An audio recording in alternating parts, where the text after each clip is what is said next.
The room went quiet the moment my father stood up. It wasn't the usual wedding reception hush, the kind that comes before a toast or a clink of glasses. It was heavier, sharper, like the air itself had turned to glass. I stood in my cream-colored gown, my hands still warm in Daniel's, the glow of our vows lingering like a soft hum in my chest. Then my father, Robert Ellison, cleared his throat into the microphone, his shadow looming over the fairy lights strung across the barn. "Clara isn't my daughter," he said, his voice flat, deliberate. "A child like her doesn't deserve this celebration." The words landed like a stone in still water. Ripples of shock spread through the guests. Forks froze, smiles cracked, eyes darted to me. My heart plummeted, a cold weight in my stomach. Daniel's grip tightened, but I couldn't look at him. I couldn't look at anyone. My stepmother, Diane, sat in the front row, her lips pursed in a thin line, her eyes glinting with something like satisfaction. My half-sister, Emily, stared at her plate, her golden curls hiding her face. And I, Clara Allison, stood there, the bride, the center of the day, suddenly the smallest thing in the room. Then Aunt June stood. Not with a shout or a gesture of rage, but with a quiet grace that made the silence deeper. She crossed the wooden floor of the barn, her steps steady, her gray hair catching the light like silver thread. In her hand was a small, sealed envelope, its edges worn but intact. She handed it to my father without a word, her eyes locked on his. "Read it," she said, her voice soft but unyielding. He hesitated, his fingers twitching as he tore it open. His eyes scanned the first line and his face drained of color. He clutched his chest, staggered, and collapsed to the floor. Gasps erupted. Someone screamed. A glass shattered. "Call 911, a voice shouted, but I stood frozen, my veil trembling in the evening breeze. Because in that moment I knew something had shifted. Truth doesn't roar. It arrives like a whisper and breaks everything apart. I'm Clara Allison, and this is how I lost a father and found myself. I grew up in a sprawling house on the outskirts of Asheville, North Carolina, where the Blue Ridge Mountains framed every sunrise. My mother, I was told, died when I was a baby, a story my father repeated with a clipped tone that left no room for questions. Diane came into our lives when I was 4, her presence as sharp as the perfume she wore. She made it clear from the start, I was not hers. Emily, her daughter, was born a year later, and she was everything I wasn't: cherished, celebrated, wanted. Emily got ballet lessons, new dresses, a bedroom with a canopy bed. I got hand-me-downs, a corner room with creaky floors and instructions to stay out of the way. "You're not like my Emily," Diane would say, her smile cold, her eyes cutting. My father didn't correct her. He was always working, always distant, his affection reserved for Emily's report cards and piano recitals. When I won a poetry contest at school, he glanced at the certificate and muttered, "That's nice," before turning back to his phone. Diane tossed it aside, saying, "Poetry doesn't pay bills." I learned early to be invisible. At school I kept my head down, my grades high, my voice low. I didn't invite friends over. The Allison house was a showcase of wealth. Marble counters, chandeliers, a pool no one used. But it was no home. It was a stage, and I was the prop no one noticed. Except for Aunt June. June was my mother's sister, living in a small cabin 10 miles away, surrounded by wildflowers and pine trees.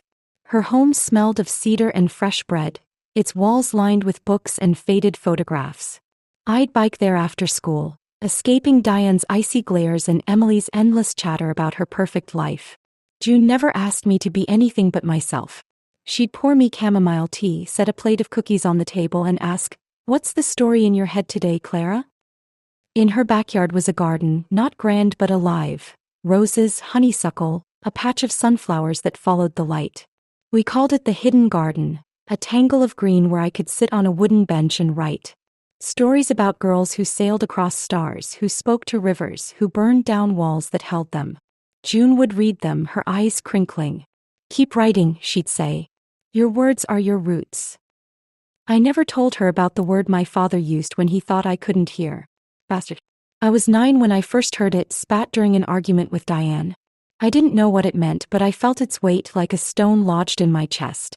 I never told June about the nights I hid in my room, writing letters to a mother I never knew. "Dear Mom, I don't know if you liked sunflowers or rain. I don't know if you'd be proud. But I miss you." I hid those letters in a shoebox under my bed, afraid to let them see light. When I was 13, I overheard Diane tell my father, "She's not ours. Why do we keep her?" He didn't answer, just poured another drink. That night I biked to June's, my throat tight with tears. She didn't ask what happened. She just handed me a quilt, led me to the garden and said, "One day you'll grow beyond their shadows, Clara. Your roots are stronger than they know." June was my anchor. Her garden was my sanctuary. It was where I dared to dream I could be more than the girl they ignored.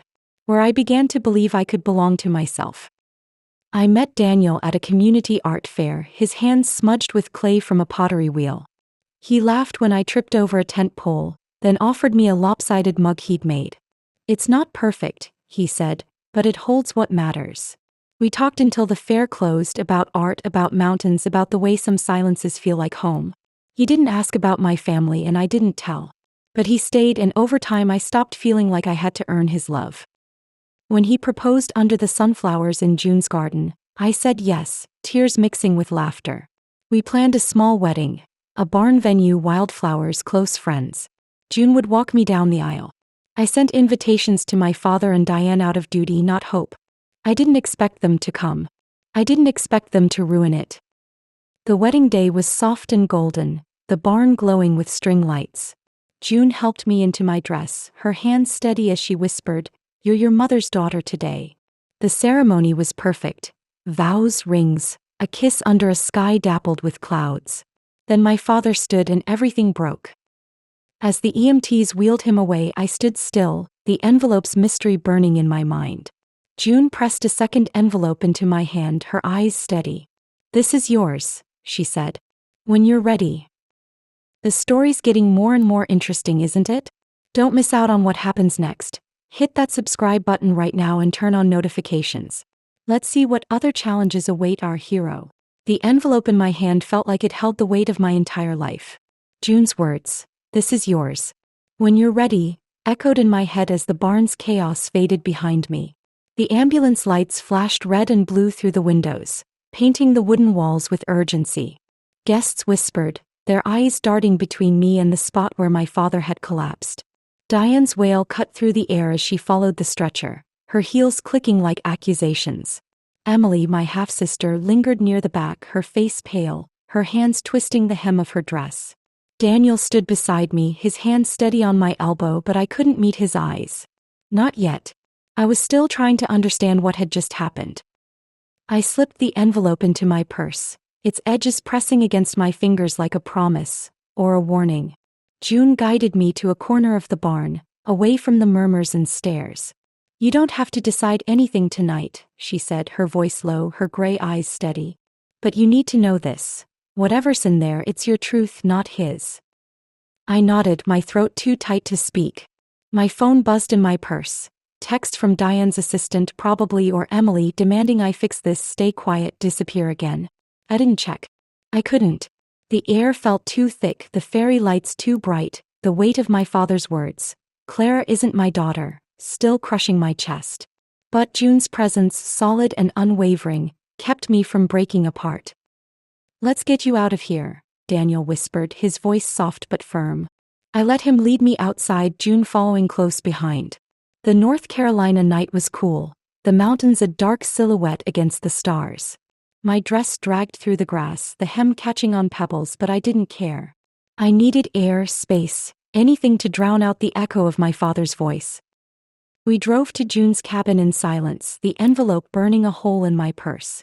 Her home was the same as always, cedar-scented, cluttered with books and sketches, a quilt draped over the couch. She lit a fire in the hearth, the crackle filling the quiet, and handed me a mug of chamomile tea. "You don't have to open it now," she said, sitting across from me. "But you need to know it's there." Daniel sat beside me, his hand resting on mine. "Whatever it is, Clara, we face it together," he said. His eyes were steady, but I saw the worry in them, not for himself but for me. I wanted to believe him, but the word bastard kept clawing at my mind, dragging me back to every moment I'd been made to feel less than. I set the envelope on the coffee table, its worn edges catching the firelight. "What did you give him?" I asked June, my voice barely above a whisper. "The envelope you gave my father, what was in it?" She leaned back, her fingers tracing the rim of her mug. Something he couldn't ignore, she said. Something he's been running from for years. Her answer was a door half opened, letting in just enough light to make me want more. I wanted to press her to demand the full truth, but my phone buzzed again, insistent. I glanced at it. 17 missed calls, all from Diane, her assistant, or numbers tied to the Ellison estate. A text from Emily. Clara, don't make this worse. Oh, Mom. As if Diane had ever been that to me. June saw the screen and shook her head. They'll try to pull you back, she said. They always do. But you've got something they don't. A spark. Don't let them douse it. I turned off my phone, the silence immediate and heavy. What do I do now? I asked, my voice cracking. He said it in front of everyone. He called me that word. June's eyes softened, but her voice was firm. You take back your story. You don't let his words define you. She stood and pulled a box from a shelf, its label faded but clear. Ellison passed.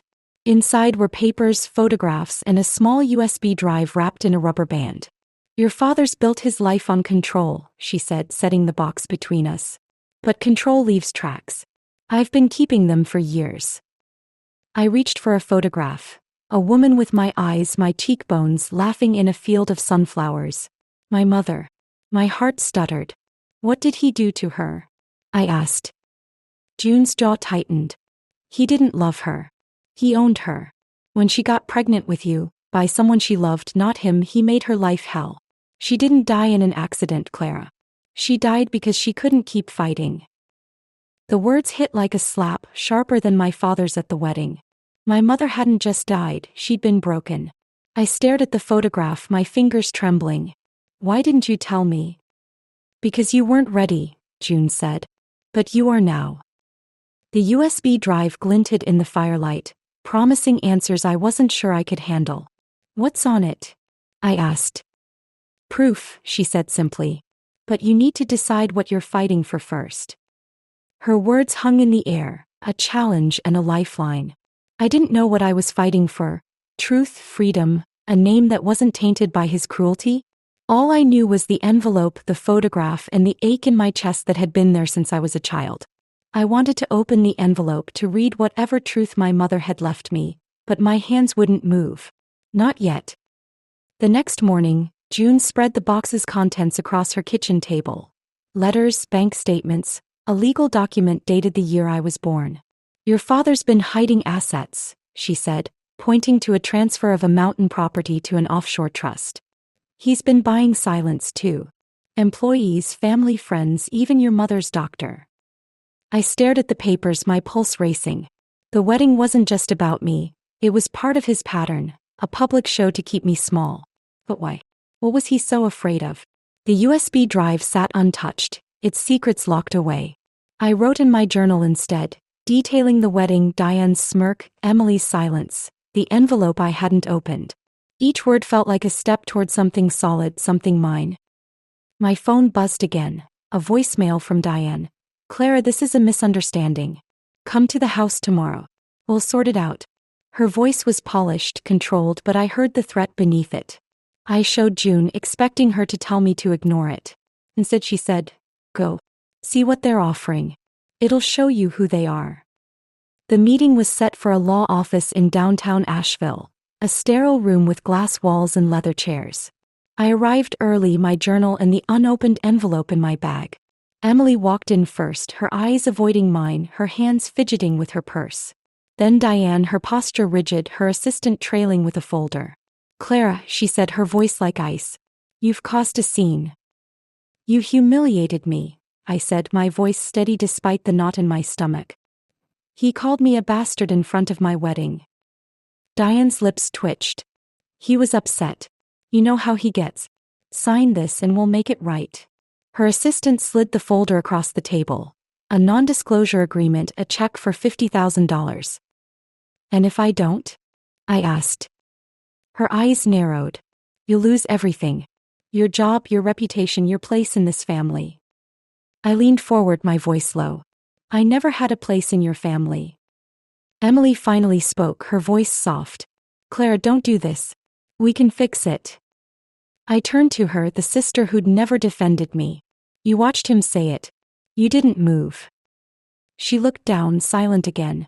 I stood, leaving the folder untouched. I'm done fixing your mistakes, I said and walked out, the glass doors closing behind me. The mountain air hit my face sharp and clean, and for the first time I felt it, freedom, fragile but real. Back at June's, I told her everything. She handed me the USB drive. You're ready, she said. I plugged it in, my heart pounding. The screen lit up with files. Letters, audio, a video of my mother, her voice soft, broken, confessing a truth that could burn it all down. The USB drive's files glowed on June's laptop, each one a shard of my mother's hidden truth. A video showed Lily, her voice soft, confessing, I loved James, Clara's father, not Robert. He never forgave me. Emails revealed Robert hiding assets after her death. A medical report suggested neglect, not an accident, caused her passing. Each file was a route unearthing my past. June tapped a printed email, the one she gave my father at the wedding. This medical report broke him, she said. He knew it would ruin him.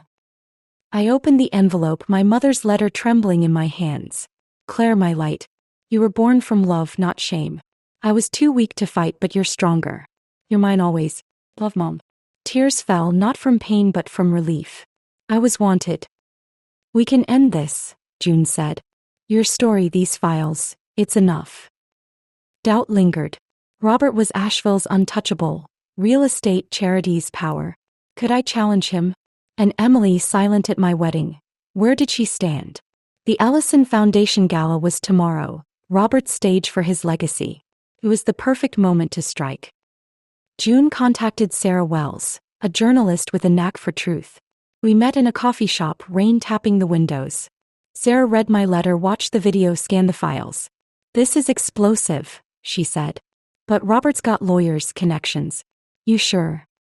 I remembered the barn, his voice calling me a bastard, Diane's smirk. I'm sure, I said. We planned the release for 8 p.m. during the gala. I wrote my story. The wedding, the years of Diane's cruelty, Emily's silence, my letters to a mother I never knew. Each word rooted me deeper in myself. June and Sarah verified the files, matching dates to records, securing backups. We waited. Gala night, I stood outside the hotel, its glass walls reflecting the mountains. Daniel and June were with me. Inside, Robert spoke, his suit crisp, Diane and Emily at his side. At 8:02 p.m. phones buzzed. The headline hit. Allison Empire faces fraud, neglect allegations. My story, the video, the emails, the medical report, all public. Whispers spread, guests left, Robert's voice faltered. Diane's eyes found me through the glass, fear replacing her usual scorn. He stammered about misinformation, but the cameras caught every crack. Emily turned away, hiding. I didn't stay. With Daniel's hand in mine, June beside me, I walked into the night. The mountain air was sharp, not biting but bracing. I wasn't running. I was rewriting my name. The fallout was swift. By morning, #AllisonExposed trended on X. Donors pulled funding, investigations launched, Robert's board demanded his resignation. Diane texted, "You've ruined us." I didn't reply. Emily's voicemail said, "I didn't know about Mom. I'm sorry." I deleted it, not ready to forgive. Daniel and I moved into an apartment above an art studio in West Asheville. Brick walls, creaky floors, a window framing murals. I painted it sage green, hung my mother's letter beside a sketch of her garden. June visited, sharing stories of my mother's love for sunflowers. "You're her daughter," she said. "She'd be proud." I taught poetry at a community center, helping kids find their voices. A shy girl asked, "How do you speak when you're scared?" I said, "When the silence isn't yours anymore." A package arrived, no return address. Diane's note, "You're still nothing." I tossed it out. I wasn't fighting for her. I was living for me. On my balcony, mountains dark against the sky, I opened my journal. The first entry, the night he called me a bastard. On a new page I wrote, "The night I became my mother's daughter." I closed it not to forget but to move forward. I wasn't Robert's mistake. I was Clara, born of love, rooted in fire, and that was enough. Hey everyone. Thanks for tuning into the Revenge Tempest channel. If you love this story, Please hit that subscribe button and join our amazing community. Drop a comment below letting us know where you watched us from. Your support keeps us going. Stay tuned for more epic tales.